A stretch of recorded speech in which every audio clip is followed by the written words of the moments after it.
Hello and welcome back to Conversations with Friends. Oh my God, we're so happy to have you back. And I am here with the fabulous Dr. C. Love. And I'm here with the one and only Danny McFarland. And we are so happy that you guys came back to join us today. Thank you. Thank you so much. And we are going to jump into some more personal explorations through life and how we found our way out and the lessons we learned from it and the blessings that come to us often and the challenges we face. And most importantly, it's his turn.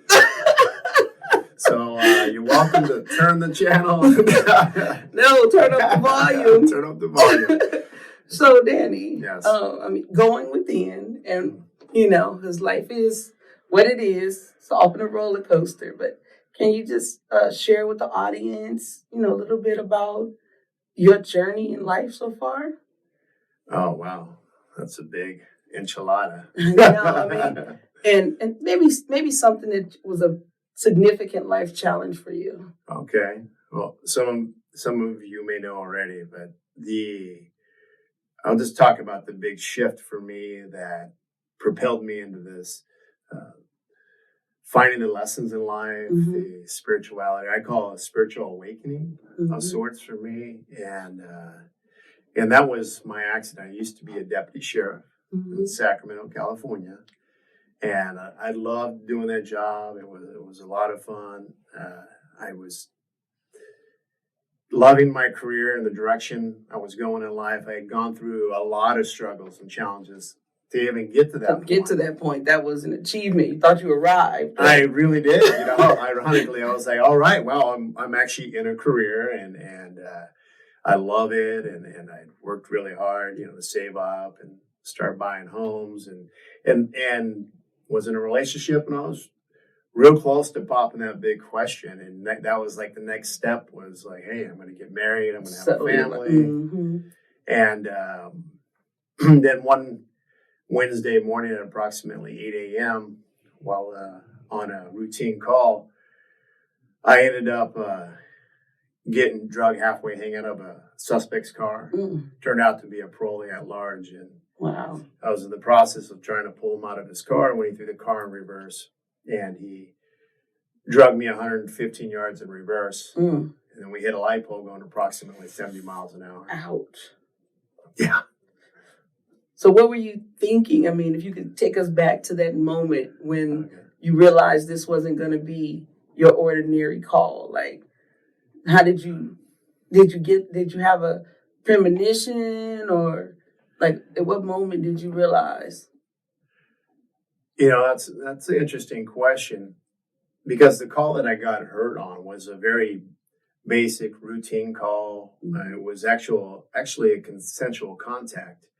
The individual was cooperative. There was no indication there was nothing to indicate like, hey, there's a huge problem here. Until we ran him on records, it came back that he had a warrant for his arrest. At that point, I asked the individual to step out of his vehicle. He knew he was a parolee at large, so he reached forward, turned the car on, and that's when I grabbed him and tried to pull him out. And it's ironic, because even when that experience was going on, to this day, I remember it like in slow motion. Every little step. And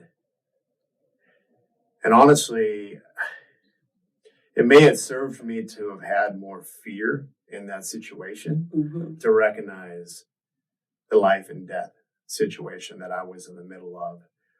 Maybe I would have been able to respond in a different way and taken other use of force to end it sooner.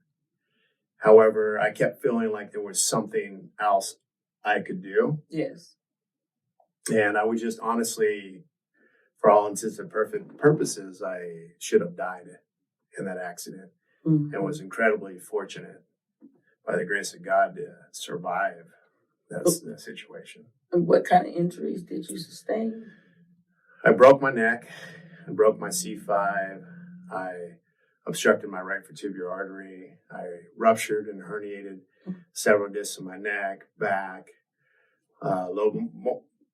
different levels, but the severe ones mainly were the bottom 5 levels in my back and 4 levels in my neck, torn ligaments, tendons, nerve damage, lots of nerve damage, which was one of the biggest struggles and my challenges.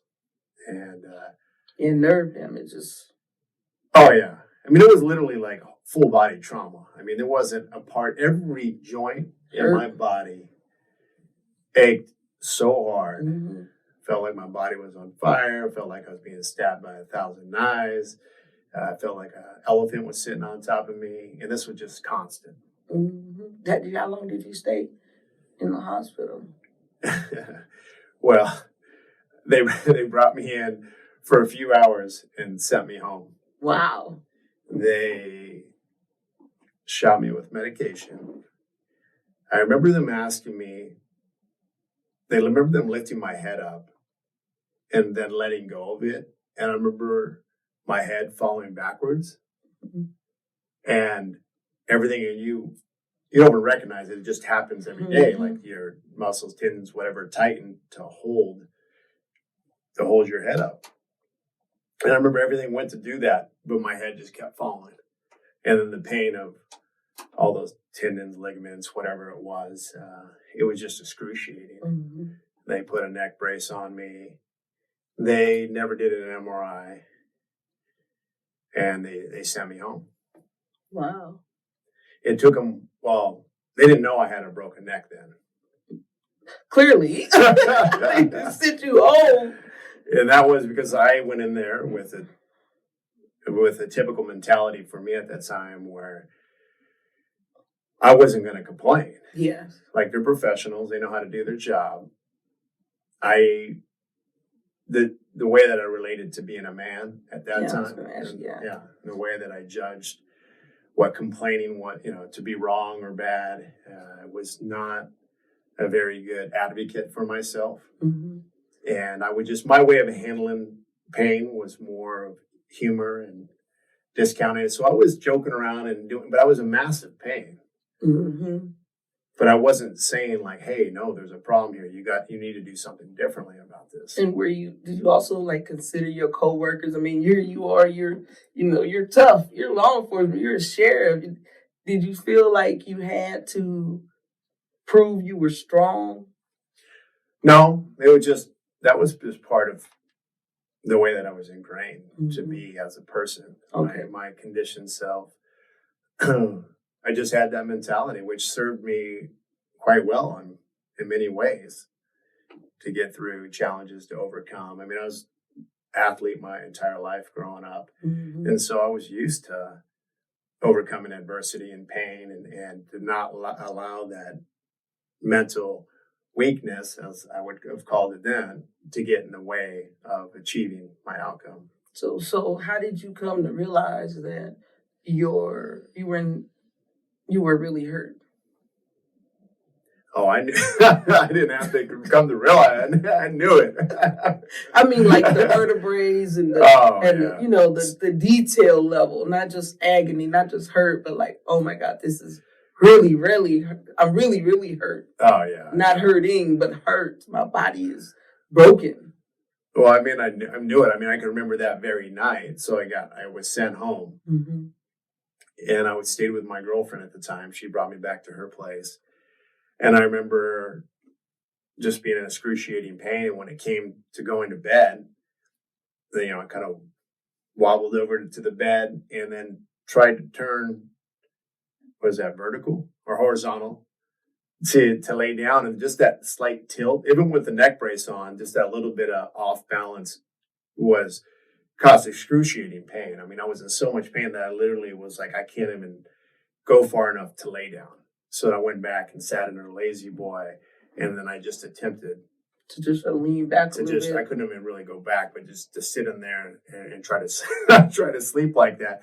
And then I was in so much pain from attempting to do that I had one of these episodes where I had paralysis. Like I could feel it rush over my head and down my arms and everything, paralyzed. And I literally fell out there and couldn't move. And I remember actually, I'm getting little flashbacks of it now.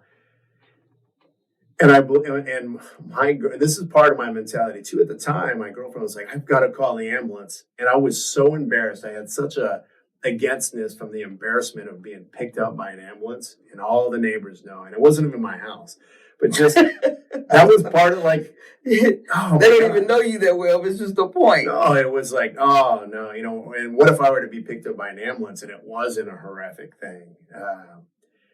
So I remember laying there for a while and then getting her trying to scoop me up and get me into the car so that she could drive me there, even though I was literally in this excruciating pain.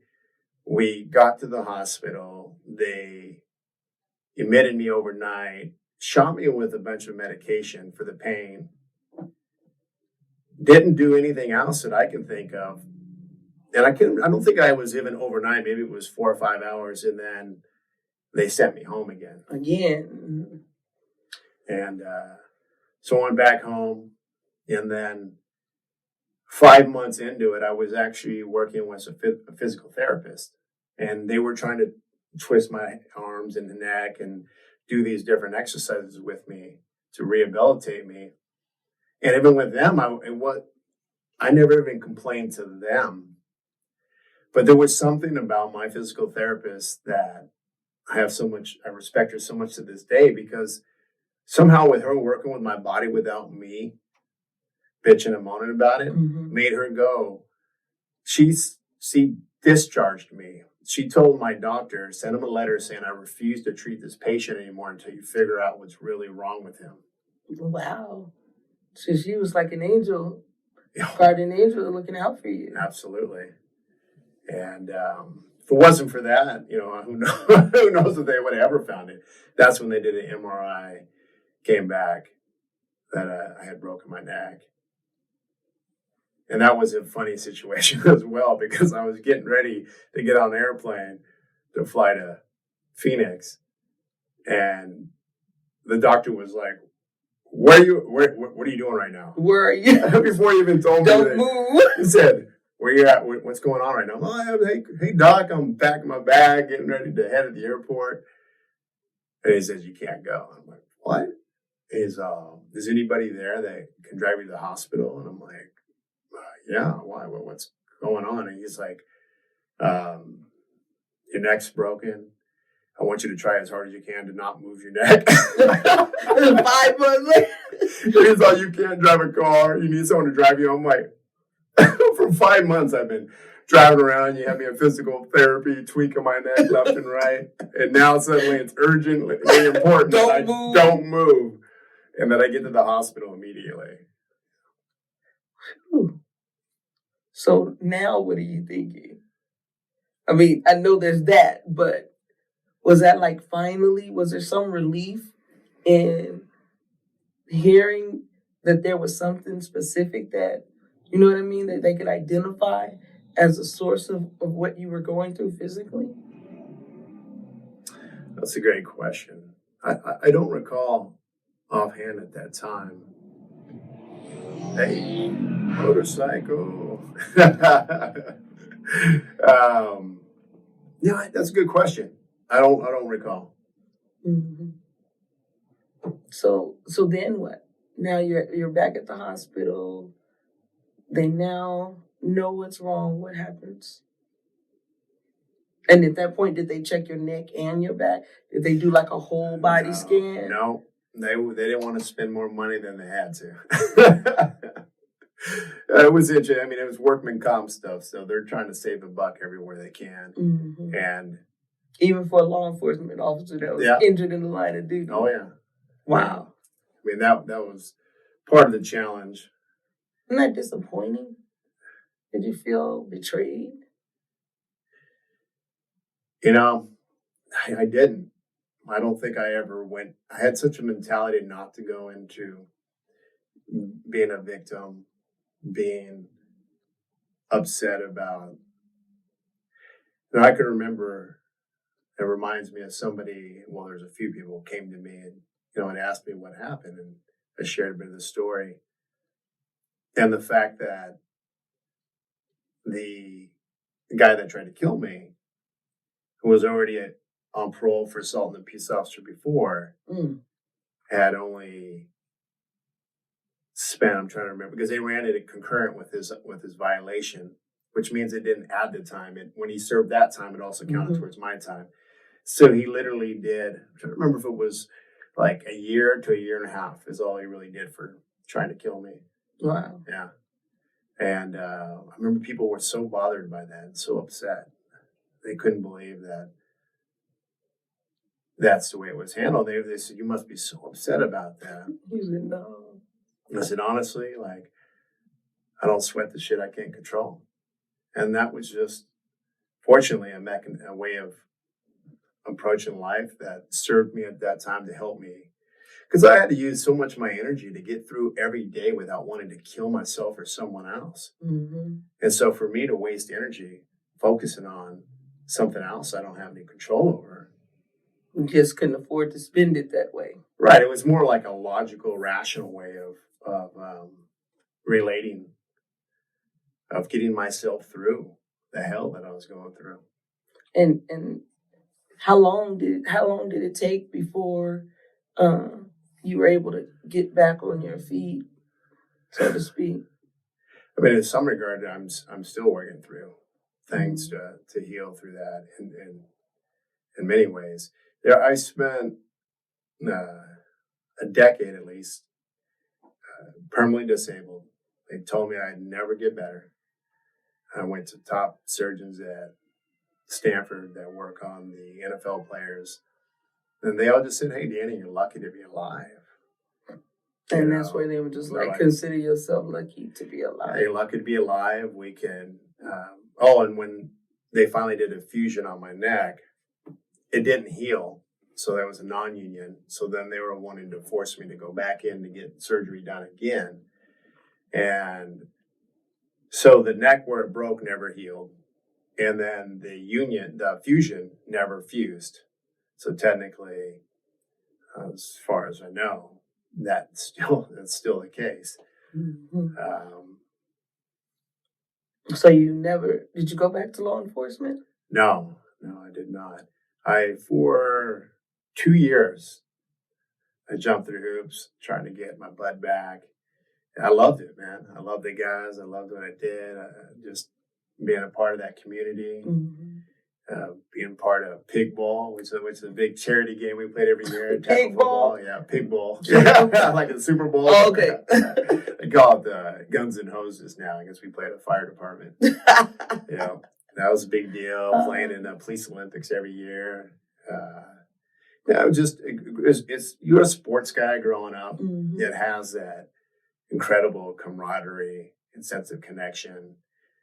Anytime, and I think anybody who's been through certain challenges and struggles in their life, there's something beautiful. Like if there was a hurricane coming or whatever, I mean, the way that community can join together, regardless of your background or where you're from, and you're like side by side working together, that camaraderie is just amazing. Incredible feeling. And so I think there's definitely something in that with law enforcement, with your brothers and sisters out there, working to overcome the challenges with society, community usually having a negative outlook on you and judging you often in a way that's not accurate. The odds are against you and you just have to overcome them anyways. So, after you realized that you weren't going to be able to return to this profession that you love dearly, or the camaraderie, the bowls, the Olympics, all of those things, like what was your process like in coming to own that as a new reality? And I mean, and then how did you cause a shift? What did you do? Well, I think the reality of that came a very, very long time later. In my mind, I was for many, many, many, many years was still fighting with the idea of getting back to my brothers and sisters and being a part of that still. And, I went on in other areas. It was very challenging for me there was such an incredible awareness around, because often we think like, oh, I can't wait to retire. I can't wait to have nothing to do. Like, it sucks that I have to get up and go to work today. And what I found out at very young, I was 29 years old when this happened to me. And what I realized was like, man, like without purpose, life is meaningless. Yes. Or it can feel that way. And having a reason to wake up in the morning, having to go to work is a reason to get your butt up out of bed and go somewhere. If you want to keep that bed, you have to get up and go to work. Absolutely. And so there was a huge struggle, I would say, with my identity and having to come to terms with, in my mind, I felt like I'm going to get better. I'm getting back. That's just the way it is. And I would say that related often to the way that I attempted to control my circumstances, my situations, to get my desired outcome. And that's very helpful in certain ways. I overcame a lot in my life, a lot of reasons I could have just made excuses and not ever got to where I was. So it definitely served me, but there was an element of also recognizing that I am not in control of everything. And if I'm not able to overcome it, like in my case, I wasn't. And that was very beyond humbling. It was very embarrassing to me. I looked at it as a reflection of my worth, as my value. And now my lack of success, in a sense, meaning like getting back to work, getting back healthy, was now a reflection to me of how I'm not doing a good enough job. That you couldn't reclaim the life that you had. That's right. Did you get depressed? That's a good question. I would say that I did. I would say that I related to it maybe in a different way than it usually looks on people. But absolutely. I did not really realize the struggle, the depth of the struggle that I was going through until after I healed my body and was looking back. Because I was so disconnected from it. I was so in denial of it, which in certain ways, like I'm saying, served me and helped me to get through. Protect you a little bit. Well, it helped me to hey, I'm good. Hey, put on that smile. And in certain ways, that was one of my challenges, was feeling misunderstood a lot. Because it was what I had going on, you couldn't see. Couldn't tell. Which often happens with people when they're going through trauma. It's like their personal, it's not a secret, but it is. Well, absolutely. Because what I realized is, hey, I was a young guy in good shape. You couldn't see. It's like if you see a cast of someone's hand, or you see them in a wheelchair, or you see, that helps us to interpret like, oh, they're having a hard time. They're going through a struggle. Whereas in my case, there was nothing external you could see. So the only way you're going to know is if I'm telling you and I'm complaining about it and I'm playing into it. And where my challenge was is anytime I was in public, I wanted to look as normal. I didn't want, like, to me, getting attention about being hurt was the opposite of what I wanted. Exactly. And that's understandable. Yeah. And then even if you're saying it, if they can't see it physically, it could be, oh, this is just somebody, they just want some empathy or some sympathy. You know what I mean? Because they're like, well, you look good to me. You know what I mean? That's you right. Can't possibly be as bad off as you're saying. Yep. Well, that's the thing, is that's where my judgment, when we talk about projections and opportunities for me to learn and grow, that was one of them. Because I had such judgment around people that were whiners or bitchers or complainers, like the words that I would have used at that time is you got to suck it up and overcome that. And in a certain survival mentality, in a certain environment like that, yes, that mentality can serve you. But in the way of relating to others and loving others unconditionally. It was when I was suddenly put into that space to where no matter what I did, I couldn't overcome that. Yeah.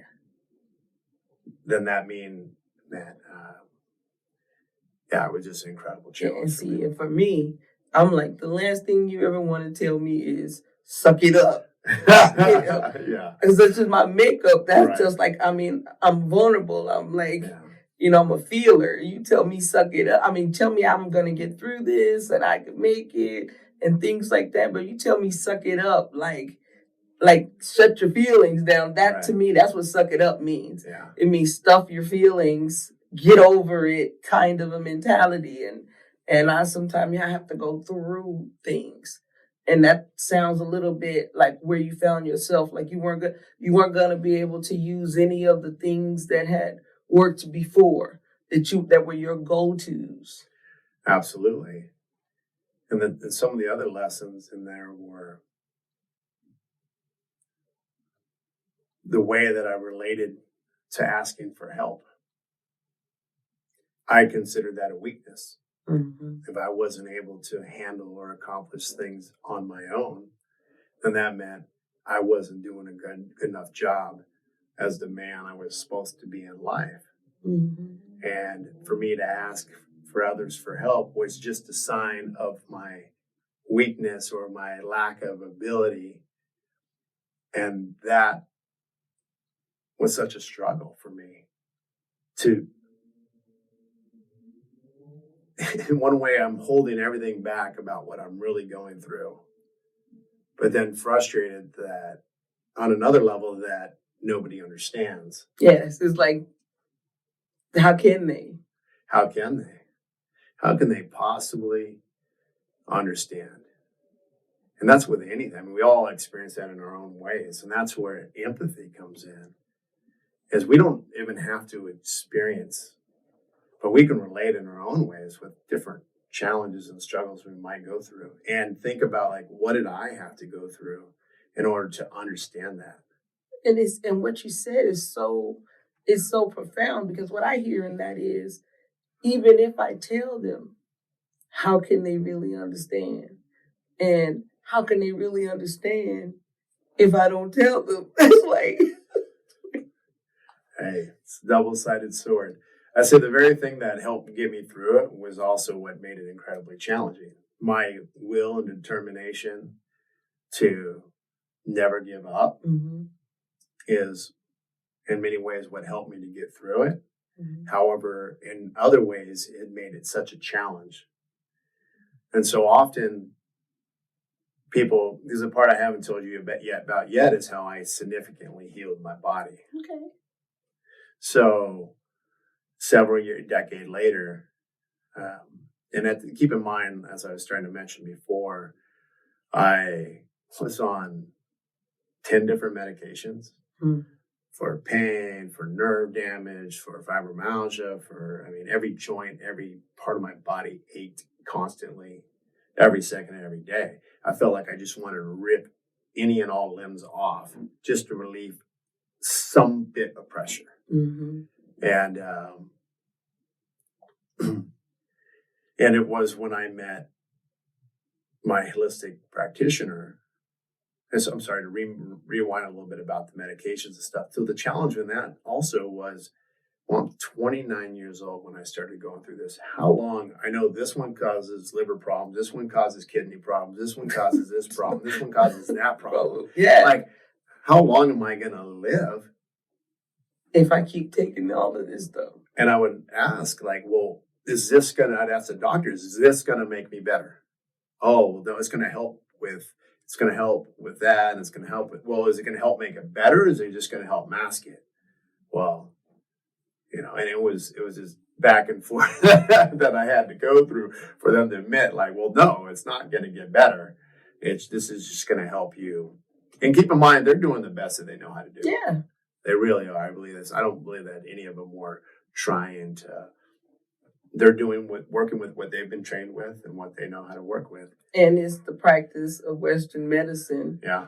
To throw a pill at it. Absolutely. Or surgery and a pill. Well, yeah, and there's a huge business in that.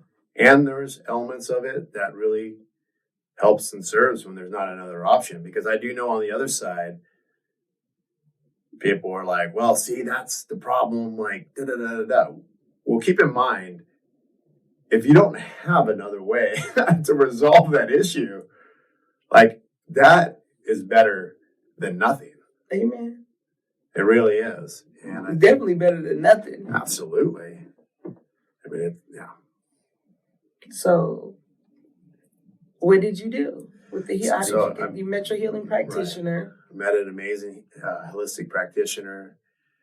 Did energy work, worked on the subconscious of the conscious mind, clearing blockages, not just physical, but mental, emotional, psychological, spiritual, realigning the body. So the body's naturally designed to regenerate and to heal itself. Yes, it is. So if it's not, the question is why? What's in the way? What's interfering? Where's the disconnection? And so a lot of the work that I did was about realigning the body so that body can do its job, which is to heal itself. Mm-hmm. And there was many layers and aspects of that, to understanding the foods I ate and how they affected or hampered the healing process, the environment that's around me, and obviously the power of our mind and our thoughts. Yes, is a huge element. And so as I integrated those all together, I quickly and significantly started healing my body. Like in a ridiculous way. In a great, ridiculous way. In a very great, incredibly ridiculous way. That I would have never, it was so ironic because with my law enforcement background, I'm so used to people trying to hustle me, target me, or tell me some bullshit. So my driver's license is in the car. Understand, people, that we listen to, as law enforcement, we listen to people trying to lie to us all day, every day.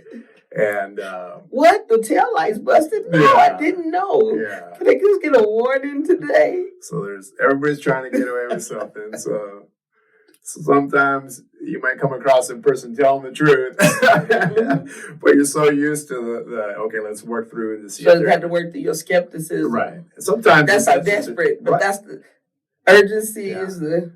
Well, sometimes you're being questioned, right, just to see if it starts to pass some of the test of if you're bullshitting or not. And just not only on the streets, but even with this, I challenged intent. I was like, come on. You can tell me this woo-woo stuff. I went to the top surgeons, and they work on NFL players. Like, how is this hippy-dippy stuff going to be better? But there was some part of me that was like, all right, you've tried everything else. Yeah, well, I was like, might as well. What if the woo-woo works? That's right. And the woo-woo worked? And the woo-woo worked, man. A lot of woo-woo. Got to sprinkle woo-woo, sprinkle hippy-dippy. Hey. So how long was it before how did you start releasing the medicines? How did you?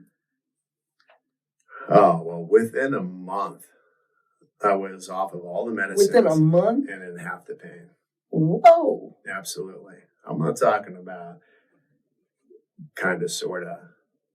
And there were many times in different parts I had certain procedures done and certain things done where I'm like, cool, I don't need this anymore. I was always very anti-medication. And it really, that same egoic part of me that was frustrated with being in that spot was the same thing. Like every time I had to take a pill, it like was another dagger into me that I was dependent on something to get through the day. And so each time I'd have something done, I'd like totally cut out everything, assuming I was going to get better, and I wouldn't. And then all the compare and contrast, that makes me think of the compare and contrast. I had a nurse assigned to me for like a year. And I remember coming out of, maybe it was out of the surgery, the next surgery, and it was still, and I'm like, oh, I don't need to do any of this. And I was still in so much pain. And she would tell me, Danny, like, man, you need to, I'm like, oh, people got it worse than me. There's a lot of people that got it worse than I do. Like, I can't complain. And she goes, you know what?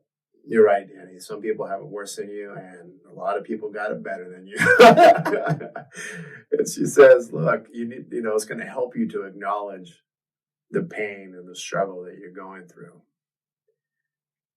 Oh yeah. That blew her off. And I get it now, you know what I mean? But at the time, I was like, you don't know what you're talking about. Mm-hmm. But yeah, I mean, it was a hell of a journey oh, and just to say when my holistic practitioner was working with me, oh, I was challenging it in every corner. I mean, I still was open to it. Mm-hmm. And I think skepticism is great to have, but still be open. And still a month, it was quick. So oh, yeah. It sounds like while you may have been skeptical, your need was strong enough that in some way you surrendered to it, or else it would not have worked if you hadn't done that. Well, I'll tell you the biggest thing was for me to step into it and to believe and to trust. Yeah, like how bad do you want? It's like if you want this to work, you have to believe it will work, because that'll be that's the sealant. That's the determining factor, because you can do it, but if you don't believe it, you know, and you've got to want it for yourself more than anybody else does. Yeah. And I've done a lot of work with people since to help heal themselves, to help overcome challenges, and I've seen many fall through the cracks. And what was good though is because I automatically accredited all of my healing and all of my success to my holistic practitioner. Mm-hmm. Like, oh, you know, Jesus, you know, like, you know, that sense of like she gets an incredible amount of credit for it. Mm-hmm. And what I realized was the number one ingredient is our own resilience, our own will, our own wanting to just surrender and trust and overcome. Mm-hmm. And I realize more now after seeing so many other people fall through cracks in different ways is that there's still doubt.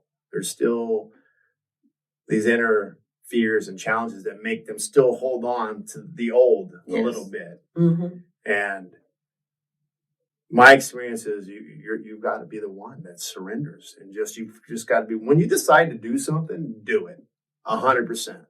That's right. Don't kind of do it. Don't kind of do it. 100%. 100%. And do it. You know, I found an easy way to do stuff now is as experiments. Try it on. See how it fits. If it don't fit good, you don't like the shirt, take it back. Don't fit. Don't force it. Just relax. I always say, act like you bought it at Nordstrom's and Costco. Like, hey, you can return it, full refund. That's right. That's right. So now you're getting your body back in shape. You're off the pills. You're no longer in law enforcement. Yeah. This thing you worked so hard to belong within. What now for your? Did you get yourself off of permanent disability, or did you just? I did. And then now what professionally? How did you? So, well, there's a big window that's happened from there to where I am now. And, I say the first thing that came forward was the same reason with wanting to get in law enforcement, was wanting to help people. Mm-hmm. And seeing people from my perspective growing up, I saw a lot of people taken advantage of. Mm-hmm. Seen a lot of people manipulated. I saw a lot of people being victimized, and that really bothered me. The unfairness that I saw in the world, and the people who weren't able to stand up for themselves. I got into law enforcement because of that. That was a very strong element of that. And the challenge often in law enforcement is it's after the fact. Mm-hmm. You know, you're responding, and then there's such a frustration and putting so much on the line and such a risk to help clean things up. And before you're done writing the report, the person's out, and you know or they go to court and they're let off very easily, like the guy who tried to kill me. Mm-hmm. and many others, all day, every day. And there's a frustration that comes along with wanting to work so hard. And I imagine in the education system, you can 100% relate to that. Absolutely. And even, I believe, even in the Western medicine. Mm-hmm. Because think of all those fields that people come in with such a desire to want to help. And you're like, I'm ready to change the world. Then you get in there and you're handcuffed to the system. Yes. To the way things are and the way that you're supposed to do it. And even the complacency of the participants as an educator. It's not just all those things, and then it's the cell phones too. It's like, Man, hey, can you look up for your phone for a minute so we can talk about the future?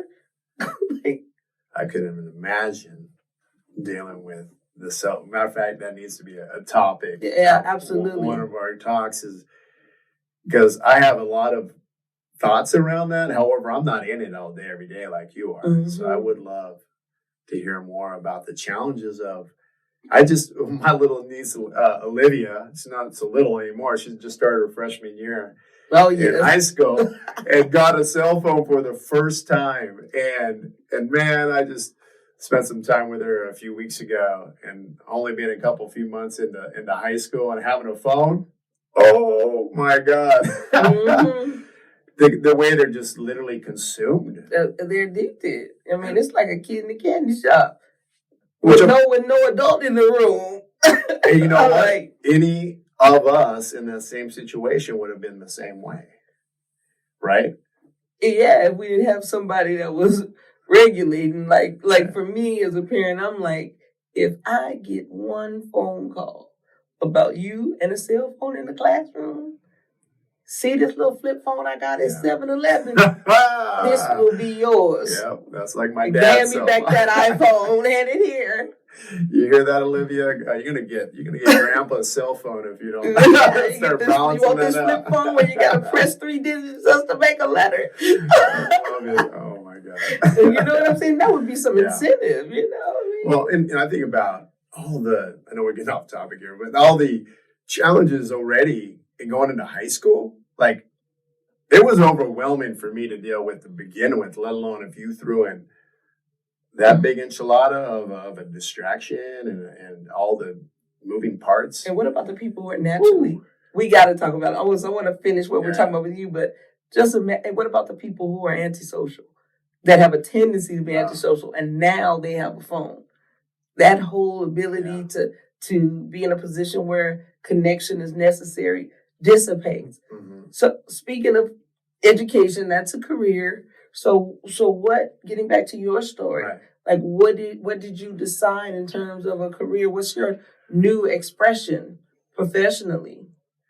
Well now what happened immediately afterwards, go back into, if I kind of go back a little bit. So there was such frustration in that not having a purpose, and physically I wasn't capable of really doing anything. If you said, hey, Danny, come in every morning from 8 to 10 for 2 hours and just sit at the front desk, and it would have been an impossibility for me, because I was in so much pain that, I never slept more than 5-10 minutes at a time throughout the entire night. Mm-hmm. It was ridiculous. And I never knew how or when or where. It was such a, talk about unpredictability of, but then at the same time, it was so frustrating to not be a part of something that I had decided, well, I just want to start a business.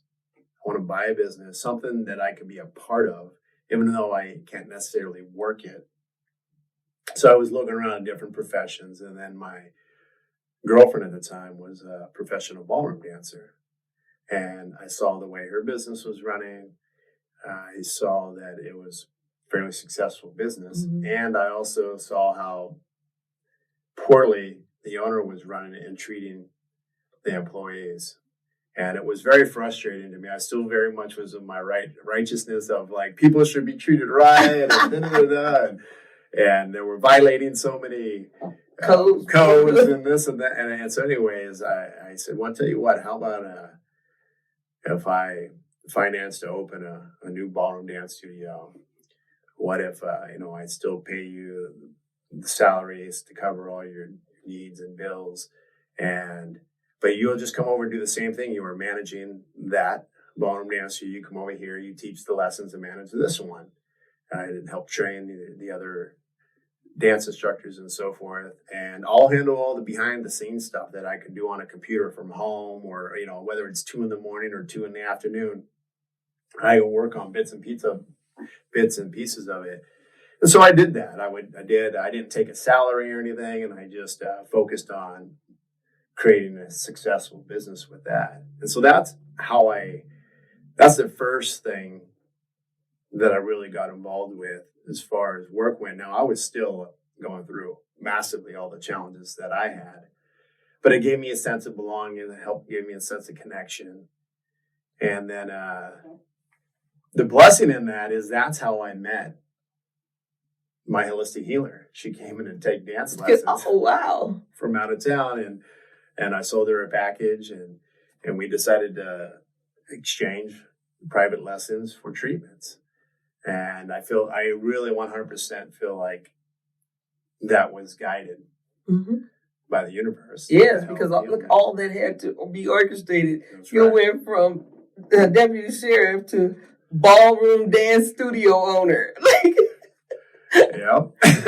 And still not feeling completely back in your body when dancing is such a physical thing. Yeah, definitely. Well, there was even a crazier story. We talk about like challenges and how they provide opportunities. Well, I had just talked to a huge investor in the Sacramento area, and we had joined together with him and another dance studio that did tap, jazz, and ballet for kids.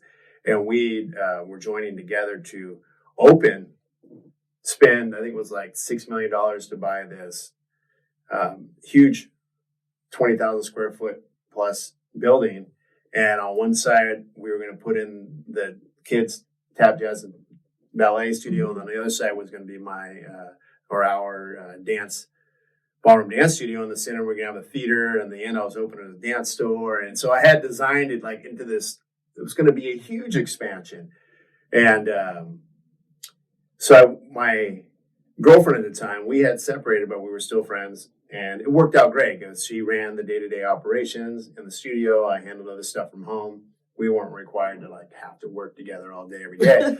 So we were doing this together. And I asked her, I said, hey, something felt off. I'm like, something's off here. Like, she's not going to bail on me. Because I was like, man, I would be in a world of hurt because this isn't my profession. This isn't my background. And I came to her and I said, hey, is anything wrong? Everything okay? She's like, no, everything's fine. I'm like, you sure? Because just let me know now. I'll pull out of this deal because I'm going to be on the hook for a few $1 million. And she's like, no, everything's good. I'm like, okay. And then they hit me up and were like, hey, Danny, we need you to sign that contract. And I said, you know what? And something inside of me told me something was off. And I said, can I get a little more time because I still need to have my attorney review the contract. I'll get back to you next week or whatever it was. And I'm telling you, and so like on that Wednesday, I went to Marine World. Six Flags now. It used to be called like Marine World and Six Flags up in Vallejo. And I went with my sister and my niece, Larissa, and we went there and I invited her to come along. And she came because we're friends still. That's to give you an idea of like how this was out of such left field. So we go there. We have an amazing day. We all hang out, tons of fun. She was already planning to leave town that weekend, like Friday, Saturday, Sunday to Florida for a dance competition or something. I don't remember exactly what it was. So she leaves. And then come Monday morning, I just happened to go in because I didn't have to normally be in the studio. I just happened to come in Monday morning to like get some out of the office. And this this older man shows up who's supposed to be taking his lessons at like 8 a.m., right? One-on-one with her. And it's like, oh, he's all grumpy old man. Like, where the heck? Where's she at? And I'm like, I'm sorry, I'm not sure. She was supposed to be here. And I tried texting, no response. And then finally got a response. Oh, there was a weather delay. I'll be back there tomorrow morning. Schedule for tomorrow. I'm like, okay. So I reschedule him for the next morning. That next morning, he comes in again. She's not there. Now he's mad. He's pissed. Yeah, he was okay to first. Okay, that happens. The flight, weather, okay. Yeah. He was, the typical grumpy old man, right? He's like, oh, and I'm like, I'm so sorry, sir. I'll try. And I try calling, And I'm sitting there looking at my phone while he's giving me the 10th degree. And I get this text back saying, sorry. I don't know who said sorry. It just said, I won't be back. I said, what? And I just remember and everything I'm thinking, man, all the hundreds of thousands of dollars of my own personal money I put into this, I'm on the hook for $15,000 a month and marketing and rent and all this stuff, and that I'm in contracts for. And remember, I don't know a lick. I'm in my physical condition. I don't know a lick of how to teach a lesson. I have other instructors, but none of them are at the high level to teach our competitive ballroom dancers. And so there's no way for me to even keep the door open the next day. And we were about to have a huge, we would throw twice a year a big dinner and showcase where people would perform the lessons, black tie events, sounds like catered, fun. and oh yeah, it was incredible. And so that was supposed to be happening in a month, I think. Anyways, it was oh my God, this is unbelievable. It seemed like I started to cry right there, just reading that, and tears just started to come on. And the old man looked at me and was like, it's going to be okay. He just could feel it. He was like, don't even worry about it. Don't worry about it. Just give me a call whenever it works out. And I was like, I don't know where I'm going or what I'm doing. Everything I had ever worked for in my life, was gone. And the reason, go ahead, were you going to say something? I was going to say, even how you're telling it is everything I've worked for, it's again. Everything again. I finally had something else going, and now again. Again. Here we go again. Why? I'm like, man, but I just kept going.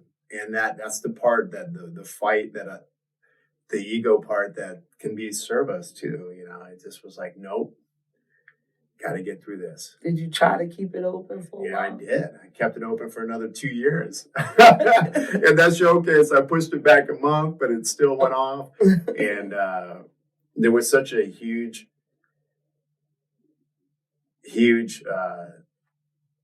accomplishment in a sense that I was able to pull that off. But the reason why I tell that story is, as challenging and as horrible as that was, because of that, it forced me to have to be in the studio more to try to help make things work. And because of that whole situation, I was in the office the day that my holistic practitioner walked in. Mm. I would have not been in that dance studio. Mm-hmm. And so it's we talk about the way things are designed, and often we can't see it when we're in it. There's no way of knowing. There's no way I could have guessed what was down that new path for me. Mm-hmm. But just continuing to show up, and that I understand. And I ended up sending an email to my ex-girlfriend thanking her for it. I mean, not in a no. I know it's not in a mean way, but that's how you know it's really good. I want to know how much you appreciate you doing what you did, because I was thinking audience, real men do cry.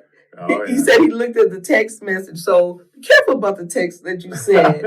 You know what I mean? It's at least pick up the phone and talk, because, and a lot of times they think that men don't feel at the same level that we do. We expect a certain level of sensitivity. But I mean, that was a dump by text scenario, if I ever heard one. That was brutal. And there's a business, so it's worse. It's not even like it's a relationship. It's like my money is tied up in this. My money is invested in you, and you're leaving the business that we created. When I came from nothing growing up, and I had to work to earn everything. And when I got in the department, instead of buying a new car, buying a new boat, doing all that stuff, I just saved and I invested. I bought a duplex, and then I bought another house, and then I bought another house. And I kept just rolling things over for down the road in the future. And I had done quite well for myself through doing that. And then I had owned a gorgeous 5-acre lot up in El Dorado Hills that overlooked the lake and the Sierras. And I was just going to sell my properties and build my beautiful, gorgeous home and call it a day, right? But I was like, I don't need all that. Why don't I just invest in something that helps even more down for the road for when I'm married and have a family? And And so that's when I invested instead in the dance studio. But then all of a sudden, that thing happened. And I was like, oh my God, I literally just saw like everything I worked so hard for so long, I was going to lose my properties. I was going to lose this, lose that. I mean, I had no idea because, you know, when you've never been in that spot before, that type of a situation. Your initial response is like, oh my God. It's all gone. It's all gone. Yeah. But I would have never met. I mean, I shouldn't say never, but who knows? It's a strong probability that your paths may not have crossed. Not in that way. And yeah, exactly. And in that way is the only way that in that exact moment it could have happened. Any other moment it would have been different. So there's anything that I can express through the challenges of all of that. And I didn't even go into that. What was in between all that? we definitely. I mean, if you're willing, we're willing to really, you know, at some time pick this back up, and because there's so much more. I mean, you still created a whole nother life for yourself since then. So there's still so much. So if you're willing, I would love for us to be able to, you know, go back into this. So this is Danny McFarland, part 1 of 10. 1.0. Yeah. I mean, and just to really thank you, you know, for your candidness about, you know, your life. Absolutely. Journey. I mean, it's appreciated, and we all grow together. So thank you.